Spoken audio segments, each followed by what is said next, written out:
Salut à tous, bienvenue sur le plateau de Gym Tonic, l'émission qui décortique l'actualité de l'OGC Nice en compagnie de la fine fleur de la rédaction des sports de Nice Matin. Et avec nous cette semaine sur le plateau, tout juste revenu de Slovaquie, de République tchèque, contre Slovako, c'est William Humberset. Salut Will. Salut Mika, salut à tous. On est un peu fatigué. Un peu fatigué, pas beaucoup dormi, mais on fait le job.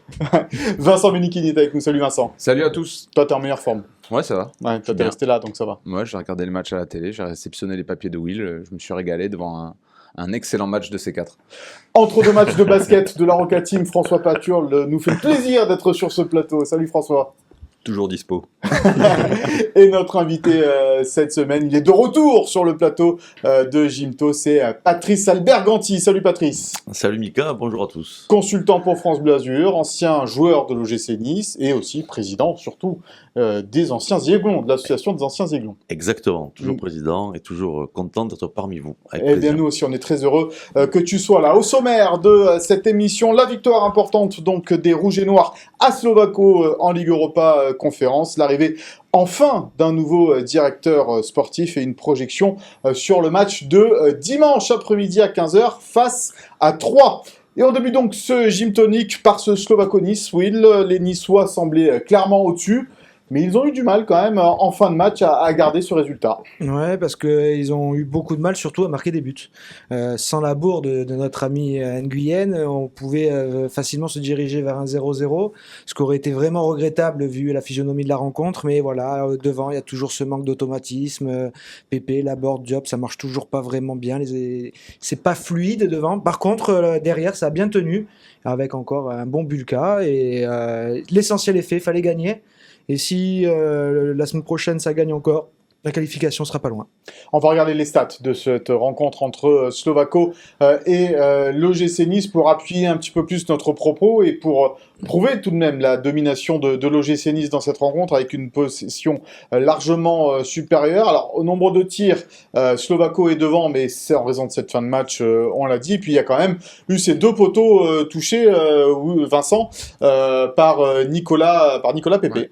Moi je regarde la stat, là c'est intéressant, il y a quand même juste 8 ballons touchés dans la surface adverse à Slovako, c'est pas assez, hein, encore une fois.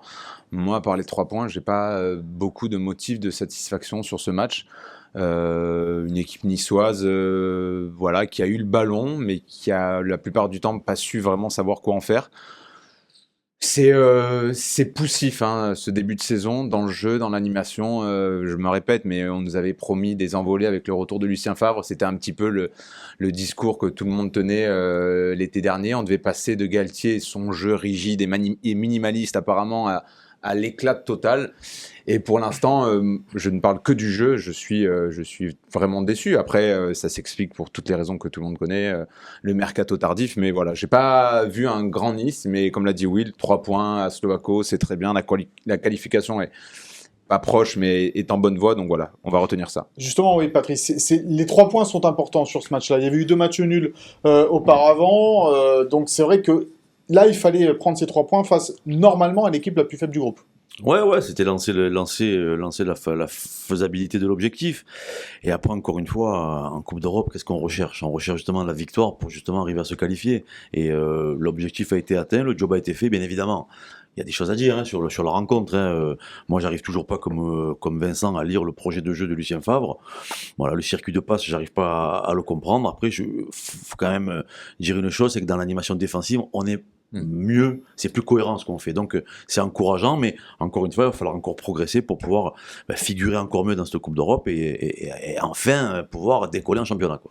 On va écouter les réactions d'après-match de l'OGC Nice avec Lucien Favre, Nicolas Pépé et Mario Lemina. C'est devant les caméras d'OGC Nice TV. Franchement, ça fait beaucoup de bien.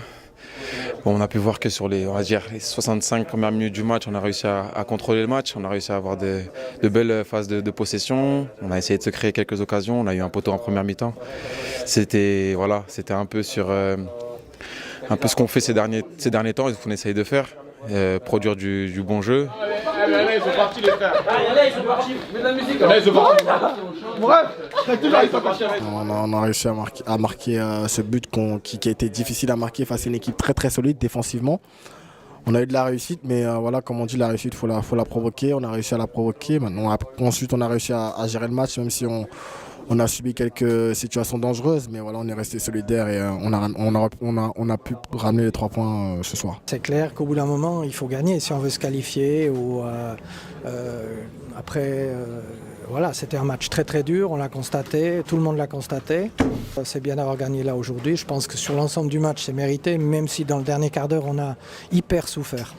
On s'est créé quelques situations, après on a un peu accusé le coup.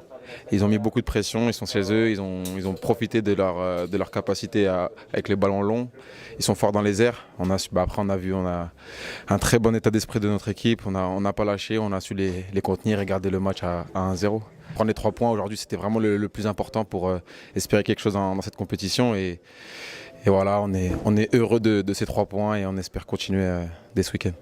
Voilà donc les réactions après ce match contre Slovako en République tchèque, avec donc ce but de Nicolas Pepe. Il y a une image qui ne t'a pas échappé, François. C'est la célébration de Nicolas Pepe après ce but gag, casquette, puisque c'est le gardien quasiment qui se le met. Ah oui, oui. Il y a une grande manifestation, il y a des danses, et puis ça s'arrête pas devant le COP de Slovako, sans doute, parce qu'il y a peu de supporters niçois. Donc j'ai trouvé que c'était un peu excessif vu la configuration du but, quoi, qui était... c'est un but de casquette, quoi. Et le pauvre gardien de Slovako, on le respecte quand même, quoi, un petit peu. Ouais, on a plus envie de lui faire un câlin, franchement, si j'étais Nicolas Pepe, je serais allé lui faire un bisou. Parce que franchement, le pauvre, là, en plus là-bas aussi, ils ont un problème de gardien, ils n'arrêtent pas d'alterner, ils trouvent pas le bon titulaire, donc lui, le pauvre, il a du sushi à se faire, hein, le pauvre Nguyen. Carton jaune. Patrice, sur Nicolas Pepe, justement, tape 2 fois le poteau. Est-ce qu'on a l'impression qu'il monte un petit peu en puissance? Ouais, moi je l'ai toujours dit, j'ai dit que Nicolas Pepe pour moi c'est un vrai renfort. Après, le problème que nous avons sur ce style de joueur, c'est que l'explosivité, tu ne peux l'avoir que si physiquement t'es prêt, vraiment prêt. Et je pense qu'il est en train de monter un petit peu en régime, de faire ce qu'il faut pour justement être à son meilleur niveau. Et on l'a vu hier, il a réussi quand même à se créer des occasions. Effectivement, il marque ce but un peu casquette, mais il tape 2 fois, une fois la transversale, une fois le poteau. Il arrive à se sortir du marquage de ses adversaires. Et je trouve qu'il est un peu mieux que ce qu'on l'a vu ces derniers temps. Ouais, il change tout le temps de poste aussi, Pépé. Après, c'est là où le projet de Favre, des fois, il est un peu illisible parce que un coup, il va jouer en soutien de Laborde, un coup, il joue sur le côté droit, un coup, Nice joue en 3-4-3, une fois, tu joues en 4-2-3-1. C'est compliqué, même pour les joueurs aussi, de trouver des automatismes. Une fois, tu as Lotomba derrière toi, une fois, c'est Attal.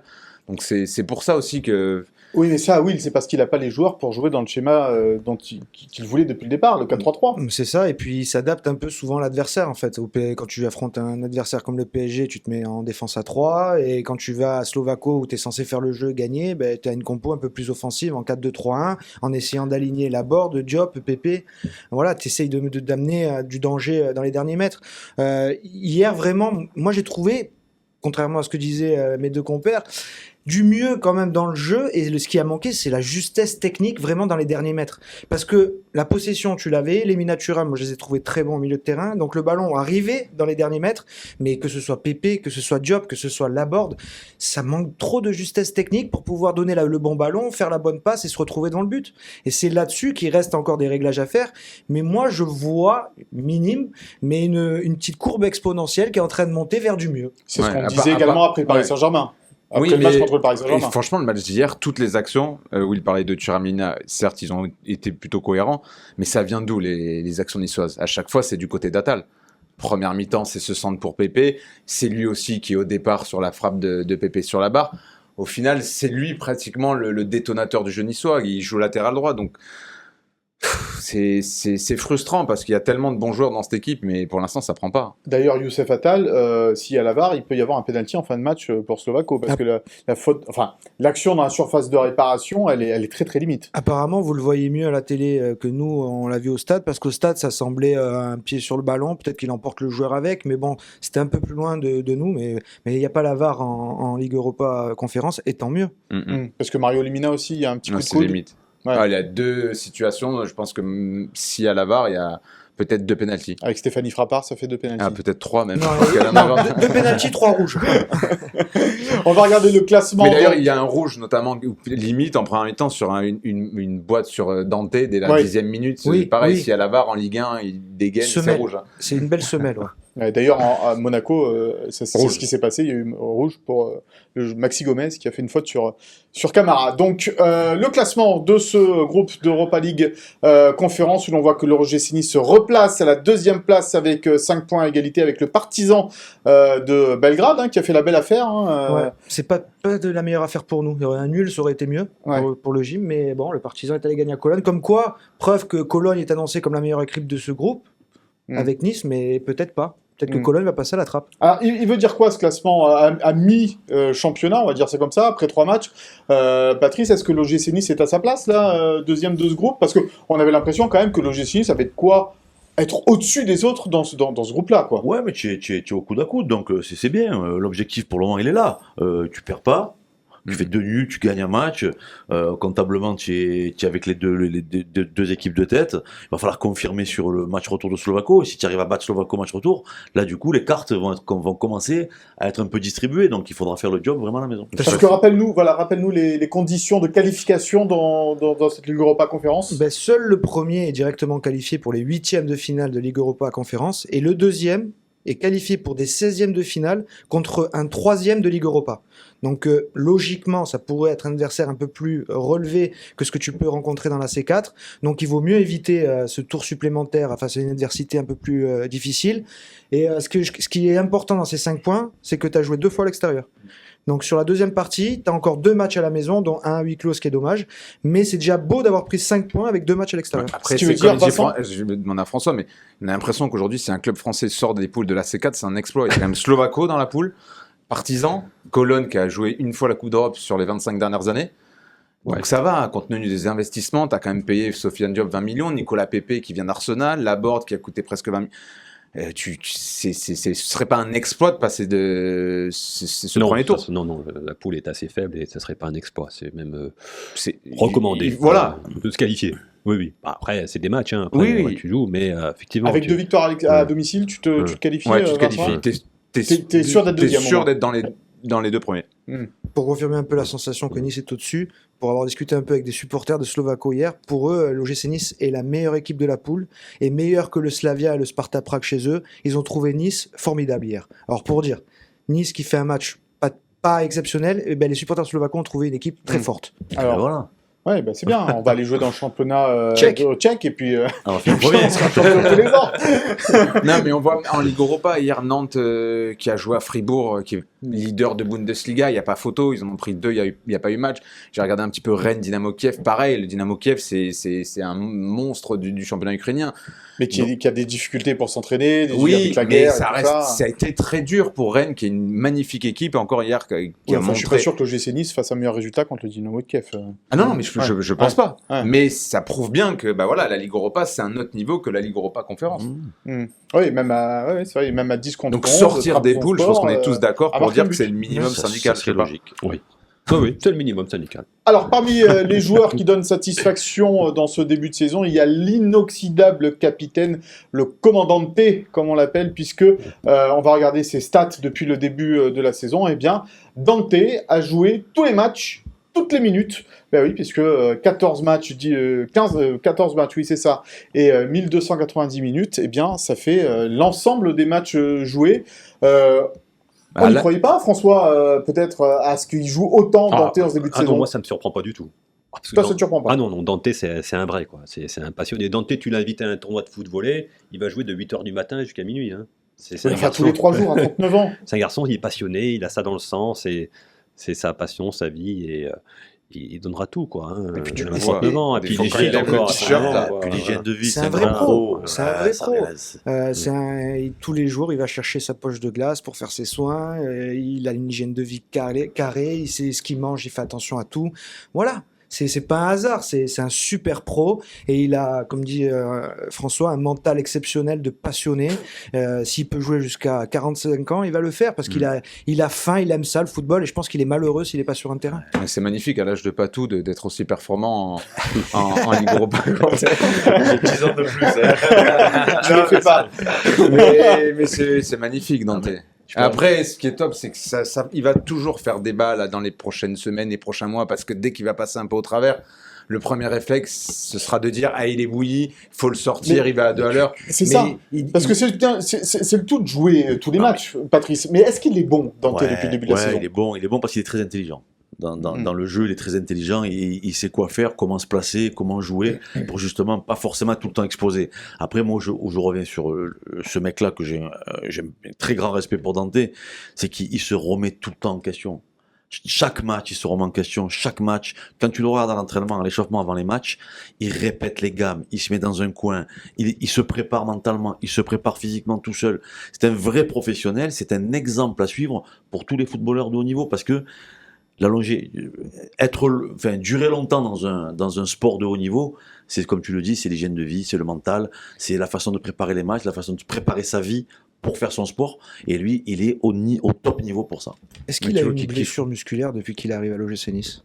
Tu le vois des fois en fin de match que ça tire un peu, mais il arrive toujours un peu à... Il se pète pas. Est-ce que tu as vu toucher du bois, toucher... Oui, mais c'est pas musculaire. Est-ce que tu as vu l'élasticité qu'il a, ce mec?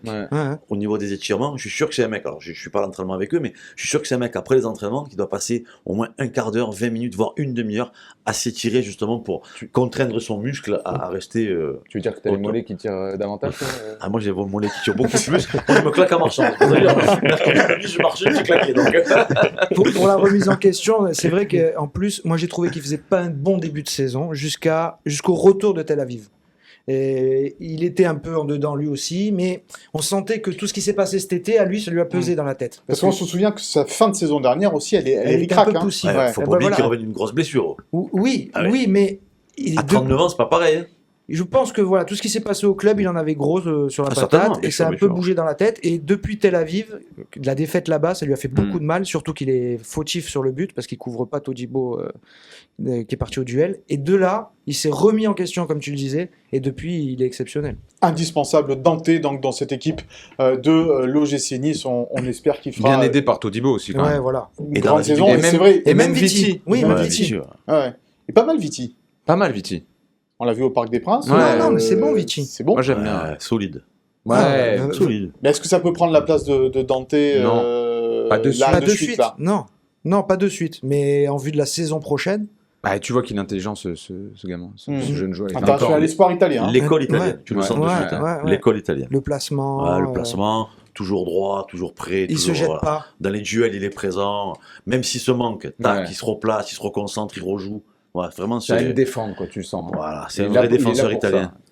C'est pas Bambou. On ouvrira un dossier gratuit quand il jouera un peu plus. Balle perdue pour c'est pas Bambou. Balle perdue sur Bambou. Non, mais c'est vrai, on a eu tellement de déceptions au niveau des défenseurs centraux que là, pour une fois, belle pioche. On parlera après de Joe Bryan. Ouais. Non, par contre de Joe Bryan. Allez, avant d'ouvrir le dossier du nouveau directeur sportif, Laurent Ghisolfi, qui va bientôt prendre ses fonctions du côté de l'OGC Nice, c'est le retour du Zap Gym dans Gym Tonic, c'est tout de suite.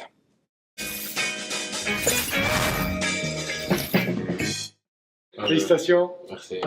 C'est un grand plaisir. C'est une fierté pour tout le monde.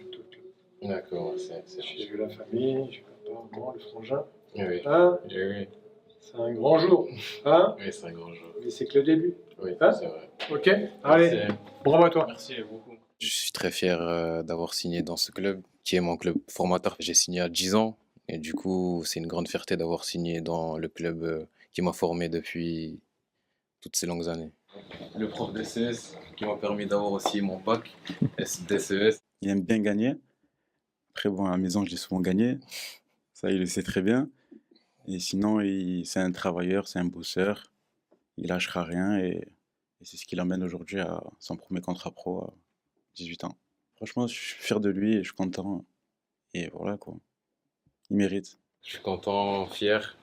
Et je suis fier aussi pour ma famille, qui m'ont accompagné durant toutes ces années. Mais c'est que le début. Oui, c'est que le début aussi encore.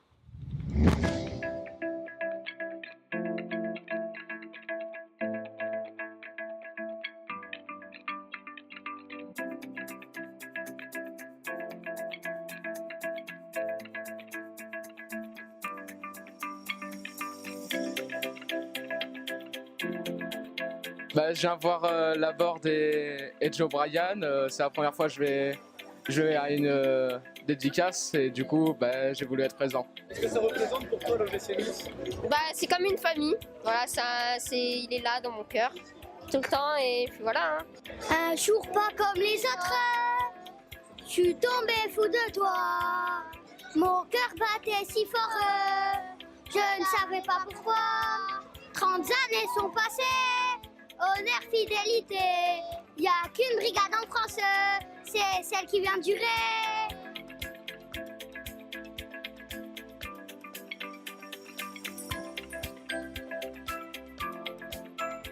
C'est très bien organisé et puis ça fait plaisir à tous ces gamins de voir un peu les joueurs parce qu'ils n'ont pas tous l'occasion d'aller les voir au stade. C'est cool, ça fait participer les villages et c'est plein quoi. Nissa, Nissa. Nissa, Nissa. Nissa, Nissa. On est très très heureux d'accueillir le grand club de l'OGC Nice à Contes. Contes, c'est un pays de footballeurs qui aiment le foot. C'est même l'équipe sportive la plus importante de la commune. Donc merci d'être venu jusqu'à nous. Voir des champions comme ceux qui vont venir tout à l'heure, ça leur fait plaisir. Ça fait super plaisir pour n'importe quel joueur d'être très bien accueilli. Maintenant, ce sera à moi de vous le rendre sur le terrain. Joe Bryan, come on. Hello. Bonjour. You speak French? Un petit peu.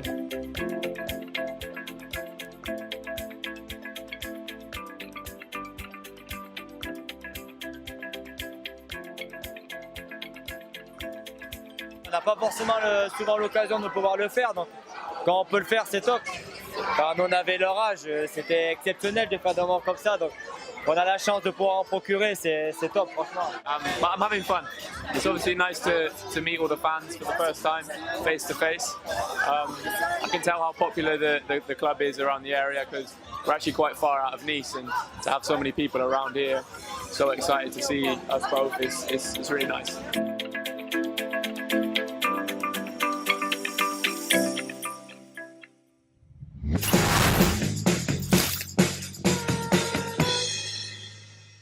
Voilà donc les magnifiques images de Jean-Marc Ponte et de l'OGC Nice pour ce Zap Gym.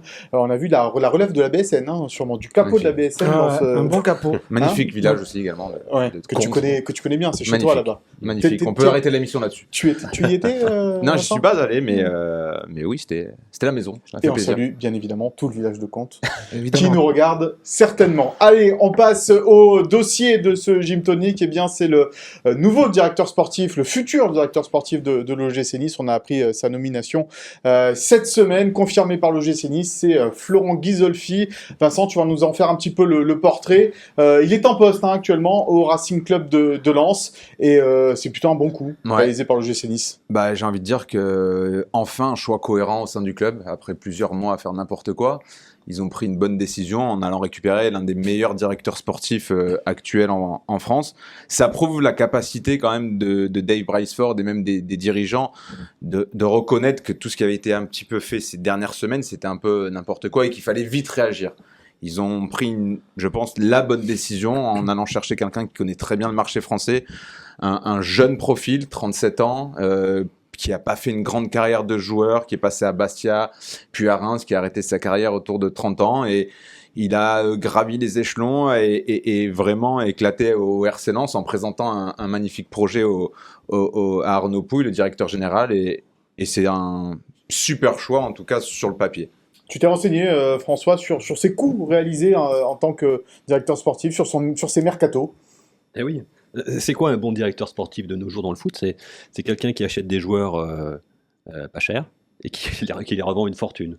Or, sur les 2 dernières saisons, Florent Ghisolfi Si on prend Jonathan Klaus, parti à l'OM, Christopher Brou, qui est parti à Rennes, Loïc Badet, également, qui est parti à Rennes, qui est prêté en Angleterre actuellement, et Cheikh Doucouré, qui est parti à Crystal Palace. Ça fait 60 millions de transferts rapportés au Racing Club de Lens sur les 4 dernières années, pour même pas 1 million de dépensés. Donc la balance, elle est assez exceptionnelle pour ce. Mais il prolonge Faut aussi. rajouter Seko Fofana. Voilà. Et il prolonge. Qui vont chercher Ouais. et qui prolongent. Il prolonge Et un Seko monstre, Fofana. certainement le meilleur milieu de terrain de Ligue 1 avec Verratti.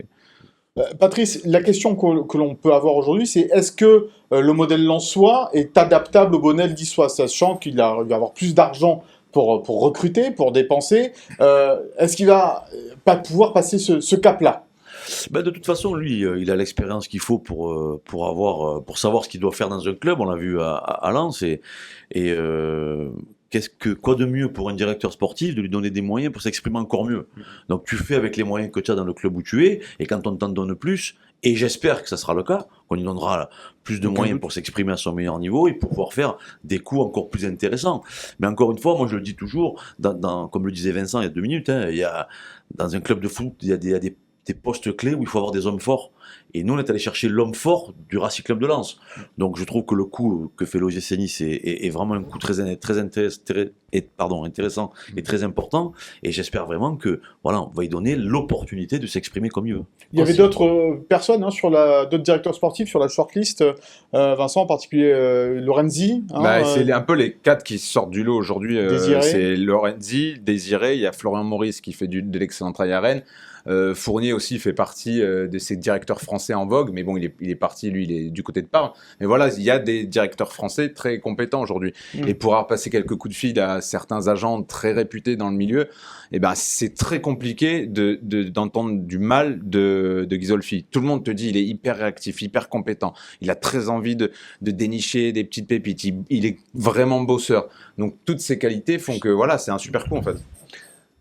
Tu l'as dit, dénicher des pépites. Et je pense que ce sera une des clés, parce que le problème des clubs, souvent, qui ont des moyens, c'est de vouloir faire des coups à la niçoise, un peu spectaculaires, des joueurs performants de suite, et ça empêche parfois de recruter des joueurs qui peuvent être, par exemple, dans un club de D2, de Ligue 2, pas très connus, et on se dit, ce qui avait fait la force de Nice il y a 5 ans, avec les séries d'Albert, Ricardo. Les pléas, voilà. Oser faire des coups sur des joueurs qui sont pas très connus, mais investir un petit peu sur le moyen terme. Mais si je peux me permettre, après, ce que je trouve intéressant aussi, c'est d'avoir fait un coup sur un directeur sportif de Ligue 1, qui connaît la Ligue 1, qui connaît les codes de la Ligue 1, qui connaît les codes du football, qui est jeune, qui est ambitieux, qui est pas usé par le métier. Donc prendre un jeune directeur sportif, je trouve ça, moi, très très intéressant. Ancien coéquipier de Poussin Mélin à Bastia. Effectivement. Qui a le plus grand bien. Oui, c'est lui aussi qui fait venir Francaise du côté de Lens. Est-ce que ça veut dire que dans les prochaines saisons, on peut imaginer que l'OGC Nice se positionne sur des entraîneurs comme Francaise? On parle aussi de Régis Lebris, de Lorient. Ça peut être le profil d'un futur entraîneur? Quand on voit le jeu proposé par le Racing sous Francaise, on se dit, est-ce que l'OGC Nice veut ça? Je pense que oui. Et Francaise, il n'était pas allé le chercher à Lens, il a juste pris de la réserve et il a mis, il a donné sa Lorient, chance. Je crois aussi, Voilà. Comme Fabrice Boquet d'ailleurs. Exactement. Qui a exactement. lui en coulisses œuvré aussi quand les Anglais au départ voulaient quand même du lourd, un nom.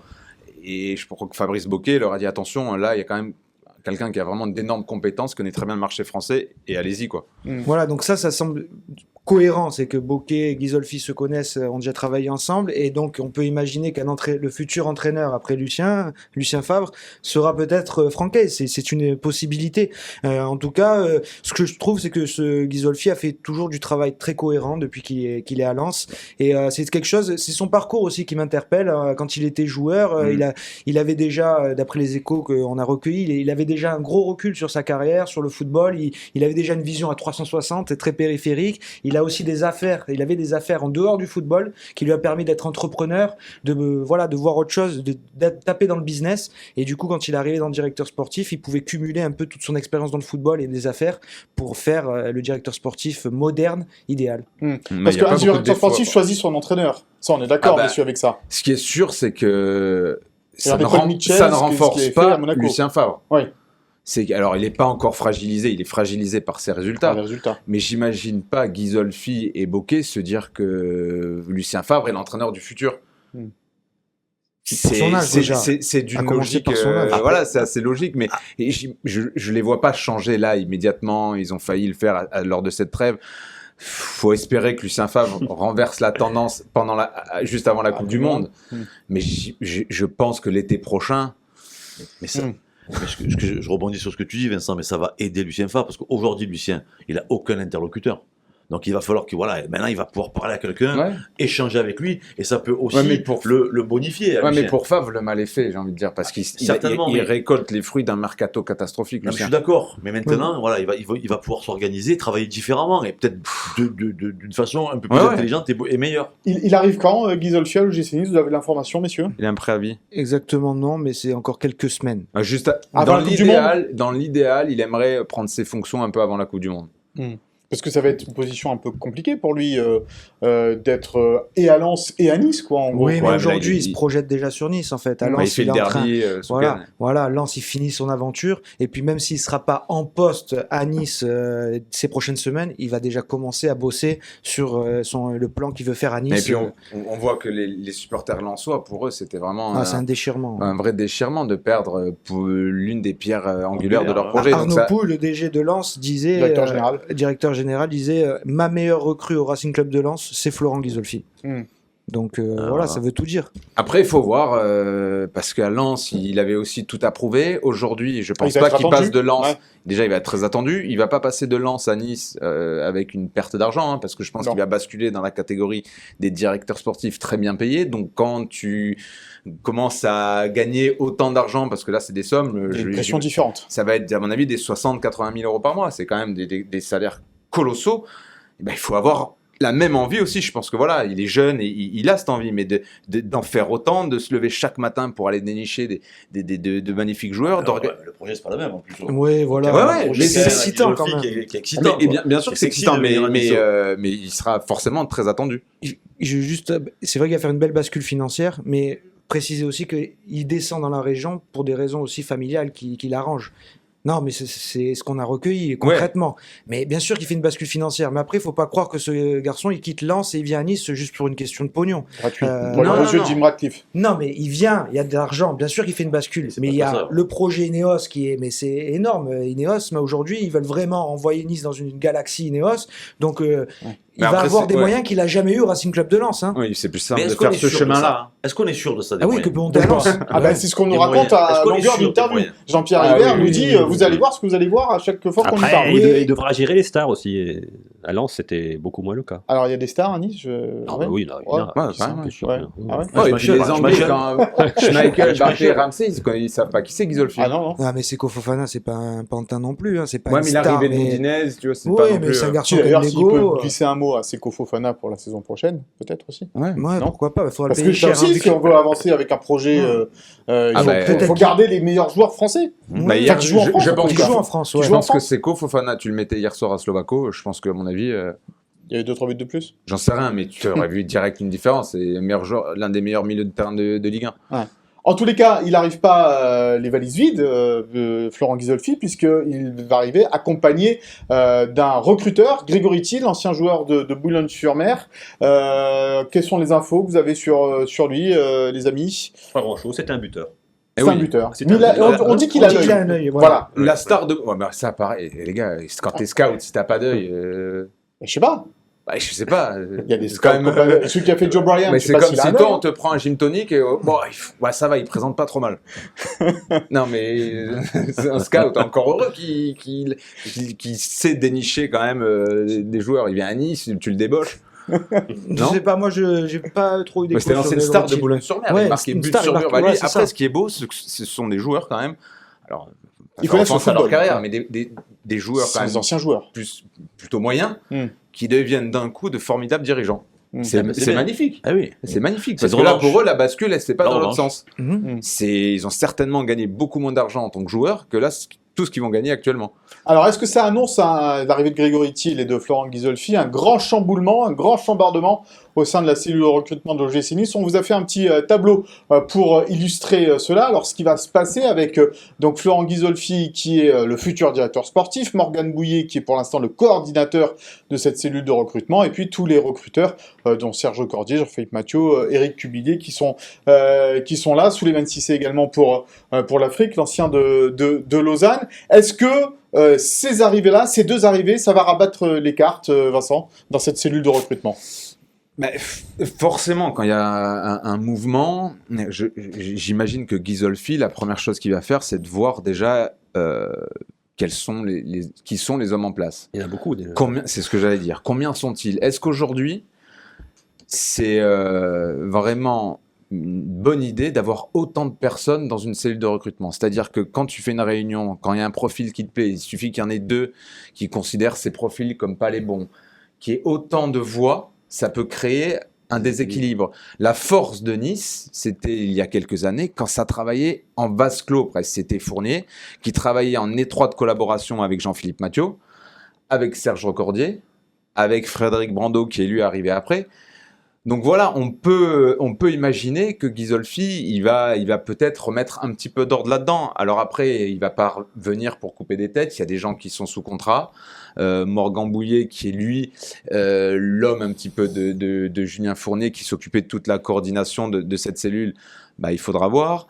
Frédéric Brando, lui aussi, qui est arrivé dans les bagages de Fournier. Carlos Henrique au Brésil. Souleymane Cissé en Afrique. Il y a des têtes qui peuvent tomber, là, t'es en train de me dire.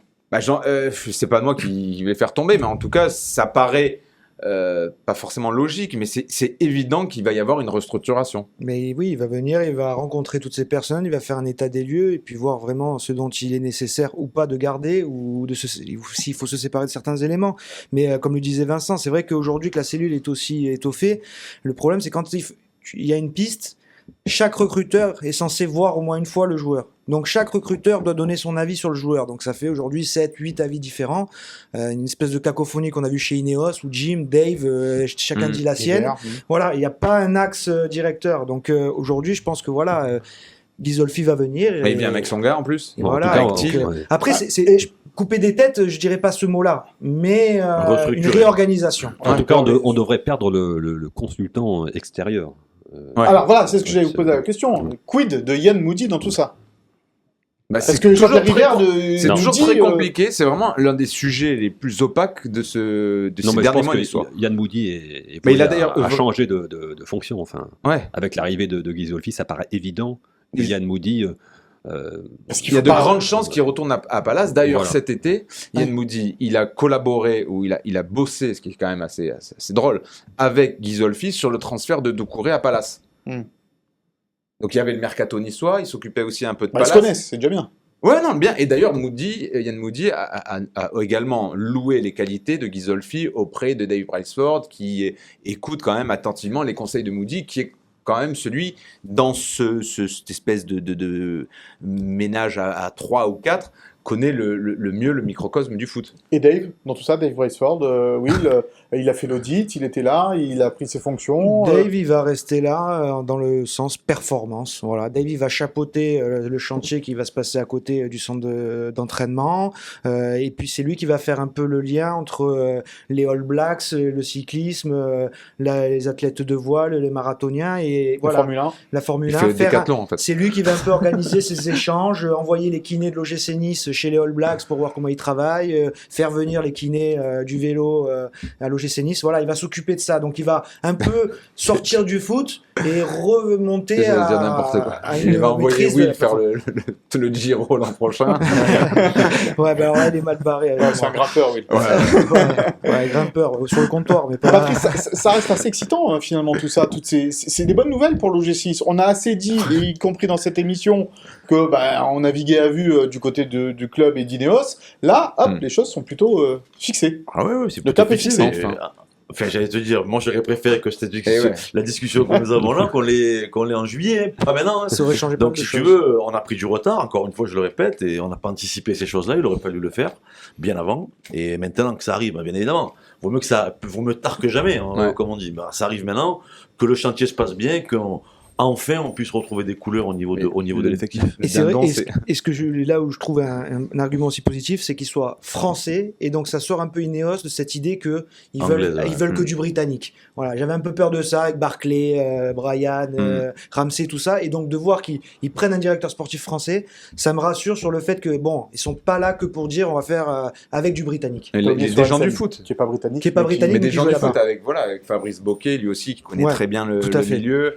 Et Ghisolfi, voilà, c'est intelligent et je me répète, mais ils ont quand même eu l'intelligence de faire un petit peu machine arrière. Ils se sont dit, bon, on a fait n'importe quoi cet été, mais malheureusement, le dindon, c'est Lulu. Analyser les problèmes, ils ont réagi. Bah non, mais c'est terrible, mais Lucien Favre, on lui a promis Monts et Merveilles, il est revenu, il a eu n'importe quoi cet été lors du mercato, et là, on lui dit, allez, Lucien, régale-nous, fais du beau jeu. Débrouille-toi avec ce que tu as. Bah ouais. On a analysé les problèmes, on a trouvé des solutions. Continuons comme ça. Alors, parmi les problèmes qu'il avait cette saison aussi, c'est les adjoints de Lucien Favre. Alors, je ne sais pas si c'est des problèmes ou pas. En tous les cas, on a parlé beaucoup d'aider Lucien Favre avec ses postes d'adjoint. C'est notre indiscret de la semaine avec l'arrivée de Grégory Dupont très bientôt, mon cher Vincent. Il a déjà pris, alors c'est pas ses fonctions parce que Grégory Dupont, donc tout d'abord on va le présenter, il a une 50aine d'années, il a été champion du monde en 2018 en Russie dans le staff de Didier Deschamps, c'était le responsable de la performance. Après cet exploit, il est débauché par Zinedine Zidane pour intégrer le Real Madrid. Petit CV, donc voilà, tranquille, tout va bien. Et Nice, en ce début de saison, on s'est rendu compte qu'il y avait quelques soucis dans la prépa physique. Je sais pas si dans la prépa physique, mais il y avait besoin de développer le secteur performance. Et donc Grégory Dupont est arrivé depuis le début de la semaine.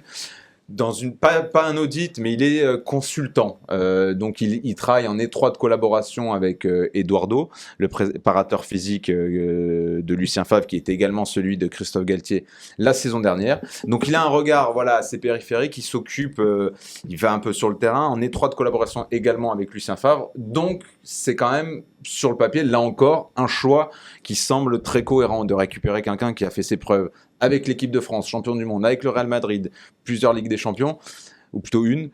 Voilà, ça ressemble encore une fois à une idée foot, un profil, un Français. Et t'es content, Patrice Oui, mais c'est bien. Non, c'est bien. Non, mais moi, ce qui me plaît, c'est quand à un moment donné, on pointe du doigt ce qui va pas. Ça va pas, on fait ce qu'il faut. Et on a mis du temps à le mettre en place. Et moi, j'ai le sourire parce que je me dis qu'en pointant du doigt ce qui va pas et en trouvant des solutions tout de suite, là, ce Grégory Dupont, moi je le connais pas personnellement, mais s'il arrive à faire performer l'équipe encore plus que ce qu'elle performe là, parce que nous, depuis le début de saison, en tant que consultant, on dit que physiquement, l'équipe, à la 50e, elle a un coup de mou. Donc peut-être ça va nous aider. Donc oui, effectivement, on analyse les problèmes et on fait ce qu'il faut. Mais ça confirme la volonté d'Ineos d'apporter des compétences sans non plus couper des têtes, encore une fois. Il n'y a personne qui va sortir du staff. C'est une compétence ajoutée. Il faut savoir qu'il est également consultant auprès du club de Strasbourg jusqu'à la fin de saison. Et il va le rester ? Jusqu'à la fin de saison, absolument. Parce qu'il n'a pas de contrat en CDI avec Strasbourg, donc ça lui offre l'opportunité de travailler avec plusieurs clubs. Ça se fait de plus en plus dans le foot. C'est pas grave quand c'est de la on voit Luis Campos, il s'occupe du Celta Vigo, du PSG. Aujourd'hui, c'est un petit peu l'ère moderne du foot. On avait des agents qui sont agents du joueur, agents des deux clubs, acheteurs, vendeurs. Donc on voit de tout dans le foot maintenant. Il y a plus rien qui choque. Toi, tu fais bien Monaco et Nice, donc voilà, c'est pareil, t'es polyvalent. Et pas que gym tonic. Voilà ce qu'on pouvait dire sur la restructuration ou la structuration de ce club de l'OGC Nice. Messieurs, on va passer au match de dimanche après-midi, 15h face à 3. Alors, on a laissé les Aiglons en championnat sur une défaite encourageante. Alors, je déteste ce mot défaite encourageante parce que je déteste la défaite. Donc, je vois pas comment une défaite peut être encourageante. Mais bref, tout le monde a dit qu'il y avait du mieux, donc je vais me plier à ça aussi. Au Parc des Princes. Mais là, c'est 3 qui arrivent à la maison. Victoire impérative, oui. Non, mais là, il n'y a même plus question. C'était comme à Slovako jeudi soir, fallait gagner à tout prix. Et là, dimanche, il faut gagner à tout prix pour confirmer un peu ce redressement. Donc oui, pas une défaite encourageante à Paris. Je suis 100% d'accord avec toi. Je sais que Patrice aussi. Il n'y a jamais de défaite encourageante. Ouais. Mais voilà, il y avait un contenu qui montrait une certaine forme de progrès. À Slovako, on en a vu encore un peu des confirmations. Là, il faut à tout prix le faire à la maison et puis sortir un peu de cette deuxième partie de tableau. On va regarder justement le classement de cette Ligue 1 avec l'OGC Nice dans cette deuxième partie de tableau, 13e avec 8 points. Hein, c'est horrible. C'est pas BZF. Ouais, c'est top parce qu'en fait, ça me rappelle les matchs qu'on faisait avec François il y a plus de 10 ans au Stade du Ray. Ces matchs de la peur pour le maintien. Il fallait absolument prendre les 3 points, sinon c'était la catastrophe. Et là, ce match-là, je ne sais pas si on mesure l'importance quand même. Et puis ça vient après Nice-Angers en plus. Alors, Nice-Angers. Non, mais t'es après 9 journées, si tu prends pas 3 8 points en 9 journées quand même. Contre 3. Et il y a 4 descentes. 8 points en 9 journées, on est en joué Marseille, Monaco, essayez de ne Paris. pas prendre un rouge au bout de 10 secondes. On jouait ces matchs-là, oui, mais c'est justement, c'est là qu'en fait. Guy qui nous sortait toujours les matchs, les prestations magnifiques là, pour sortir. Eric Moulungui, l'ancien plus gros transfert de l'histoire du l'OGC Nice, c'est 4 millions d'euros. Eric. Non, mais ce match-là, c'est un nouveau championnat qui commence en fait pour l'OGC Nice. Son vrai championnat de deuxième partie de tableau, quoi, avec Troyes, Nantes, Auxerre. Voilà, c'est dans l'idéal, faut enchaîner que des victoires jusqu'à la fin du mois. Mais cette équipe on avait dit ça avant Angers, Patrice, victoire obligatoire, tout cela. Avant le match au parc, on a dit est-ce qu'ils vont pas se prendre une rincée, finalement ça s'est bien passé. Donc on ne sait plus à quoi s'attendre avec cette équipe de l'OGC Nice, finalement, en Ligue 1 en tous les cas. Oui, parce qu'on n'a pas de certitude. Depuis le début de saison, on n'a pas de certitude. Et encore là, on voit un léger mieux, mais on n'a pas de certitude sur la possibilité de Nice de s'imposer facilement à Allianz Riviera contre une équipe comme Troyes qui est devant nous au classement. Donc forcément, les interrogations, il va falloir les lever au fur et à mesure des matchs. À Slovako, il fallait gagner. On a rempli le contrat, on a fait le job, on a gagné. Maintenant, il faut battre Troyes pour nous se rassurer et avoir enfin des lignes directrices sur lesquelles travailler pour pouvoir être performant le prochain match. François. Gardez la tête froide. Première minute du match, on prend pas de carton rouge. Les 10 premières secondes, tu veux 10 dire. premières secondes, ouais. Et Ou après, alors on met en place. Ou alors gagner le toast, si on gagne le toast. Pas de carton rouge non plus. Bon, en tous les cas, on fera la compo probable tout à l'heure, mais messieurs, vous avez évidemment remarqué que ça jouait l'alternance dans les buts du côté de l'OGC Nice entre Marcin Bulka et Peter Schmeichel. Non, c'est son fils Kasper Schmeichel. C'est vrai qu'il ressemble un peu à un Peter, Kasper, depuis le début de saison. Évidemment, mais à cet âge-là, je parle. Il y a cette alternance. À cet âge-là. C'est notre pour-compte de la semaine, cette alternance. Faut-il continuer à alterner entre les gardiens de l'OGC Nice, entre Marcin Bulka et Kasper Schmeichel? La parole pour toi, Will. Ben, moi, je vais dire oui, parce que je pense que c'est le seul moyen de voir vraiment Bulka dans les buts à l'OGC Nice. Aujourd'hui, Lucien Favre n'est pas en position de dire à Kasper Schmeichel de s'asseoir tous les matchs sur le banc. Il acceptera pas. Ça va faire du remue-ménage dans les bureaux de chez Ineos. Ça va compliquer la gestion du groupe pour Lucien Favre. Donc, je vais dire oui pour ça, mais parce que vraiment, Bulka, il mérite à chaque fois de jouer, et donc j'ai vraiment envie encore que ce garçon, j'ai envie de le voir en Ligue Europa Conférence, j'ai envie de le voir encore l'année prochaine dans des matchs à élimination directe, comme en Coupe, où il a été très bon dans le parcours Coupe de France de l'année dernière. Donc j'ai envie de voir ce gardien, donc je dis oui. Vincent, tu es contre? C'est évident, mais donc en gros, si j'entends les arguments de Will, Kasper Schmeichel, il a le droit de faire des matchs en bois et de continuer à jouer. Et alors qu'en plus, son concurrent, lui, ne fait que des bons matchs. Donc moi, je suis totalement contre cette alternance. Et il serait vraiment temps d'introniser Marcin Bulka en tant que numéro 1. Et puis on le sent que ses défenseurs, que ce soit Todibo, Dante, même tous les autres, ont envie de jouer avec lui. Ça saute aux yeux.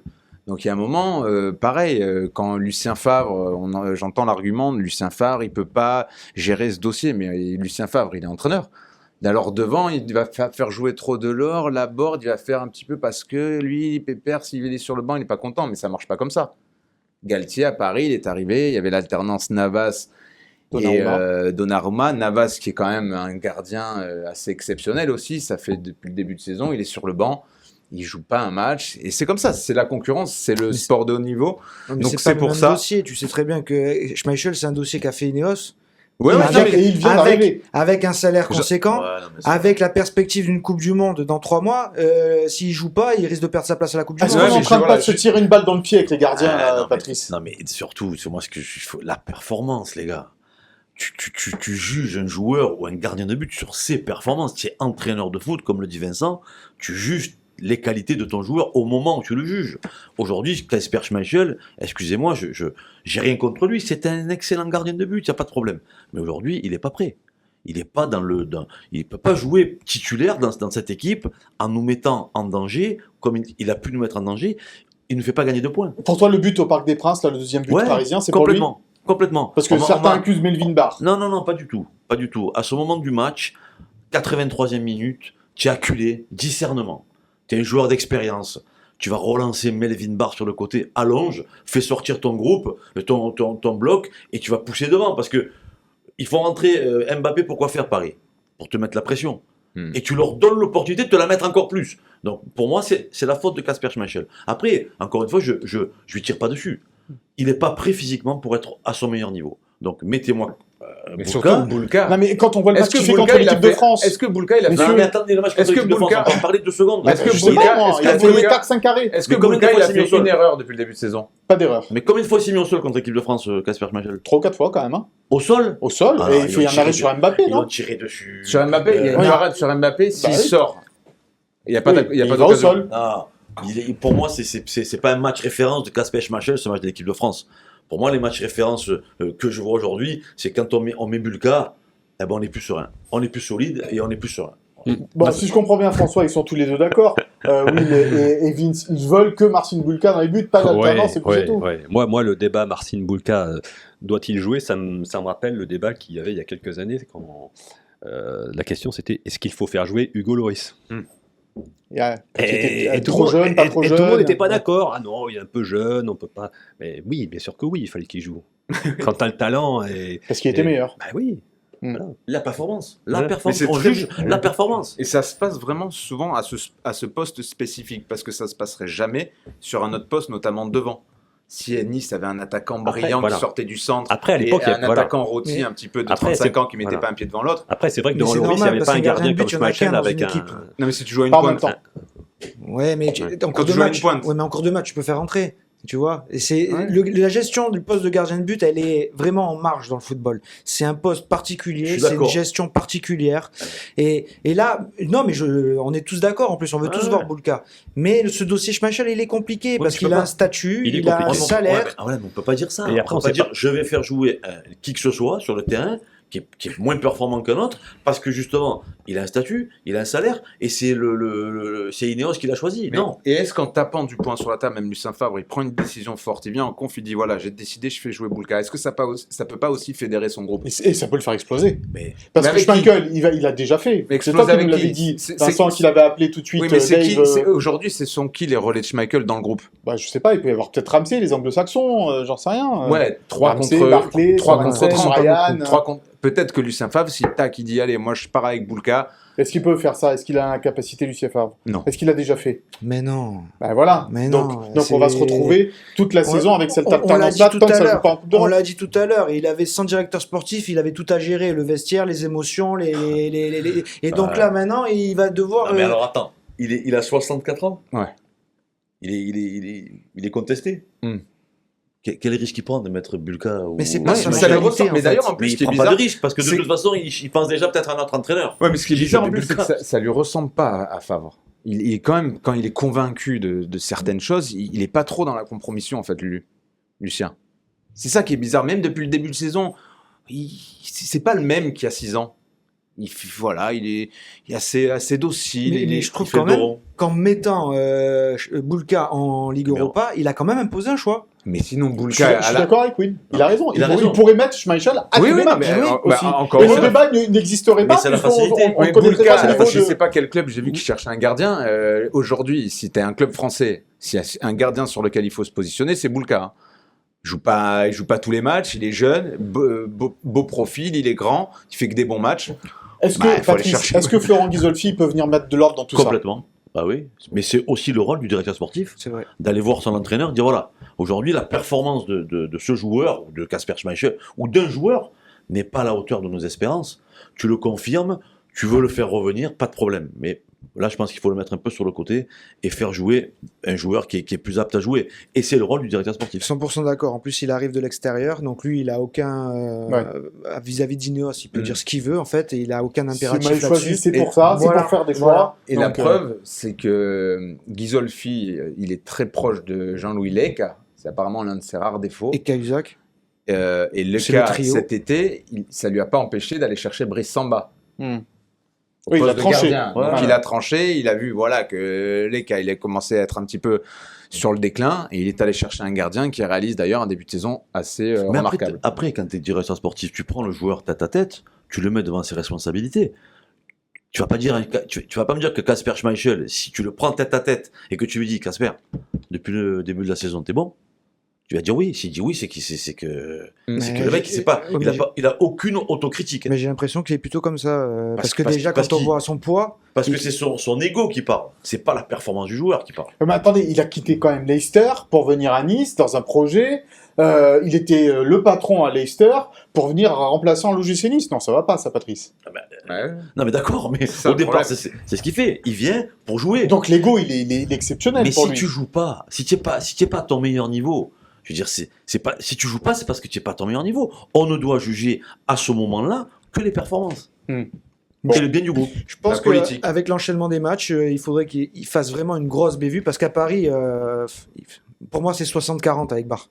C'est-à-dire, 60 pour qui? 60 pour Schmeichel. Et pourquoi le 60? Parce que ça passe, c'est pas la meilleure idée du monde, mais dans le projet de jouer de l'OGC Nice, ça a toujours été comme ça. Barre, il a le temps de faire mieux, il fait pas mieux, il remet la tête dans l'axe. Et par contre, pourquoi je mets 60 à Schmeichel? Parce que la frappe de Mbappé, elle est pas phénoménale par contre. Hein. Il peut l'arrêter. Il peut l'arrêter, mais je voilà. peux l'arrêter. Voilà. Donc c'est là que je lui mets 60. Donc il y a une double faute en fait. Et puis sur le coup franc de Messi, alors il est bien tiré. son coup Mais franc. il est mal placé, son mur. Lui, il est mal Je placé, sais le pas, mur est on mal placé. un spécialiste du poste de gardien. Mais, Non, mais apparemment, il savait pas que Messi tirait bien les coups francs. mais il n'avait pas mis un à Paris. Il est arrivé. Mettre un joueur sur la ligne. Ouais. Au poteau. Mais surtout qu'il Mais choisit. le joueur l'a ça se touché, fait là, plus ça sert à rien. Il a Faut raison, arrêter François. avec ça. Ouais. Et il y a aussi ce dilemme aussi, il n'y a plus de mec au premier poteau. Il n'y a plus. On fait pas. Le ballon. Oui, mais c'est dangereux contre Paris. Messi, il peut faire une bonne passe. Hop, il n'y a plus de hors-jeu. Tac, c'est fini. oui. Voilà. Donc tu joues pas contre. Tu vois. La science tactique. Ben voilà. Bon, bref, la science tactique. T'as joué au niveau, toi. la science tactique, on va voir si tu l'as là, mon ami Will, parce que on va passer à la compo probable de ce match entre Nice et Troyes. Et évidemment, t'as mis Schmeichel dans les buts. Eh oui, parce que je reste dans la logique de Lucien Favre depuis le début de saison. Donc on l'a travaillé un peu à deux avec Vincent, on n'était pas d'accord sur tout. Notamment, bon, pour derrière, Schmeichel, Attal, Dante, Todibo et Brian qui devraient jouer parce qu'ils revenaient de blessure. Et Lucien Favre aime bien l'alternance aussi à ce poste-là parce que c'est vrai que Melvin Bard et il enchaîne en plus. Voilà, il enchaîne et il donne pas des. Hier à Slovako, c'était pas le meilleur. Et bon, Brian face à 3, c'est un profil aussi qui se projette, donc ça peut être intéressant. Et repartir dans un 4-2-3-1 avec donc toujours les Mina Thuram. Et alors Barclay et Job sur les côtés et Ramsey en 10 derrière la board. Et c'est là que Barclay sur un côté, ça peut être. Ouais, parce que Barclay au Parc des Princes, excusez-moi messieurs, mais ça n'a pas été terrible. Non? Ben, non. Ce qu'on disait après le match, c'est il y a 6 ans, quand tu avais fait Ben Arfa, il avait à peu près le même âge que Barclay. Il n'avait pas joué depuis un bon moment aussi. Ouais. Donc vous remettez Barclay là. Mais il n'y a que là qui peut jouer déjà en Ligue 1. Il peut pas jouer en Ligue Europa. Parce qu'Andy Delors, Vincent, ça semble compromis. Le mollet, pour c'est le jamais retour. bon, on va demander à Patou, mais. Ah non, le mollet, c'est long. Mollet, c'est long. Après, on ne sait pas encore si vraiment il s'est pété. Oui, parce qu'on n'a pas toutes les infos. Voilà. Selon la lésion, c'est minimum 3 semaines de toute façon. On n'a pas les infos là-dessus. Mais déjà que Nice n'avait que 2 avant-centres, ben voilà, plus qu'un. Ça aussi, c'était un bon coup du mercato. Se débarrasser de Guessant, de Dolberg. Et le pays peut jouer peut-être un peu. Devant, en 9 quand je le vois en 9,5, c'est déjà pas terrible. Alors en 9, je crains le pire. Bon, on verra si, en tous les cas, Lucien Favre aligne cette équipe-là face à 3. Évidemment, on n'a pas toutes les infos parce que la conférence de presse aura lieu ce samedi soir et nous sommes vendredi, donc c'est un peu compliqué de faire cette compo probable. Mais bon, pourquoi pas. Pourquoi pas avec Barclay et Ramsey, donc titulaire. On passe au cadeau de la semaine. Il faut pronostiquer le score entre Nice et Troyes dimanche après-midi, donc avec le nom des buteurs, et puis le score évidemment. Et vous allez gagner un ballon dédicacé par toute l'équipe de l'OGC Nice. Voilà donc avec le hashtag Gymtonic sur les réseaux sociaux de Nice Matin, eh bien vous jouez à ce jeu du pronostic. Le score et les buteurs de Nice 3, on espère qu'il y en aura un paquet, y compris du côté de l'OGC Nice, surtout du côté de l'OGC Nice. On passe au Souviens-toi, messieurs, et on s'intéresse à un joueur qui porte les couleurs de Troyes aujourd'hui et qui a porté, Vincent, Will, les couleurs de l'OGC Nice, pas longtemps. Et ça n'a pas marqué grand monde, mais ça vous a un tout petit peu marqué vous quand même. C'est Ronny Lopez. 3 petits buts. Ronny Lopez, c'est un peu pas la descente aux enfers, mais presque un garçon qui avait réalisé une saison exceptionnelle avec Monaco. Avec Lille d'abord. Avec Lille, mais c'est surtout à Monaco, il explose, il marque pratiquement 20 buts au cours d'une saison. Il signe un gros contrat au FC Séville où il ne s'impose jamais.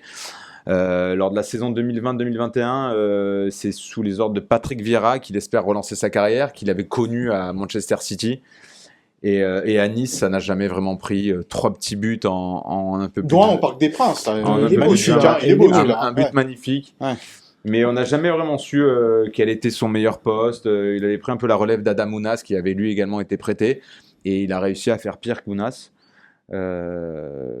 Sur le début de saison. Un joueur qui n'a pas marqué les esprits, malheureusement, à l'OGC Nice. À se souvenir que quand il arrive à l'OGC Nice, il perd sa maman très rapidement. Absolument. Et ça lui avait fait un gros coup au moral. Et je pense que derrière, il a eu beaucoup de mal à se remettre. Et sur le début de saison avec Troyes, je ne sais plus quel match j'ai vu, il avait été pas mal du tout. Très intéressant. En plus, Troyes, c'est une équipe qui veut jouer aussi. Donc. Voilà, c'est l'équipe de Bruno Riles qui est allée gagner à Monaco, rappelons-le. Passe d'aide Nantais juste avant de se faire les croisés. C'était le 1er novembre 2020. On pensait tous que c'était la dernière fois qu'on voyait Nantais sur un terrain de foot.